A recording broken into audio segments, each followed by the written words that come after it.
একটা বড় দোকান ছিল। এখানে আমাদের শহর থেকে অনেক বাইক আছে। এটা আমাদের এলাকা।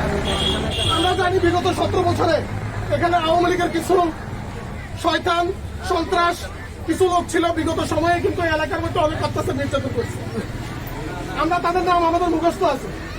আমরা কিন্তু এগুলো ভুলে গেছি। আমরা কোনো প্রতিশোধ দিতে চাই।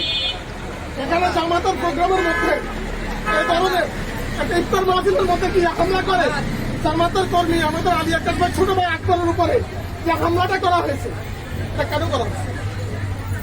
এটা আমরা আপনাদের এলাকাবাসীর কাছে বিশ্বাস করি। আমাদের এখানে যারা আসছে আক্রমণ করার জন্য কেউ আসে না।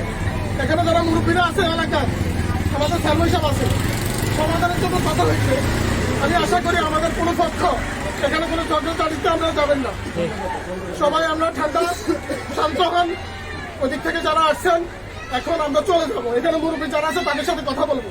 কিন্তু একটা কথা বলে রাখি, আলী আক্তার ভাই আকবরের উপরে যতটা আঘাত দেওয়া হয়েছে, আপনারা যদি তার উচিত জবাব শাস্তি না দেন তাহলে সেটা শাস্তি দেওয়া হবে। কথা পরিষ্কার, কথা পরিষ্কার। 17 বছর মার খাওয়া হয়েছে, এখন আর মার খাওয়া হবে না। যতটা আঘাত করা হয়েছে ততটা কোনো আঘাত আপনারা যারা সালিশ দেন তারা দেওয়ার ব্যবস্থা করবেন, নচেত কিন্তু খবর আছে। এই বিষয়টা খেয়াল রাখবেন। আমরা আপনাদের উপরে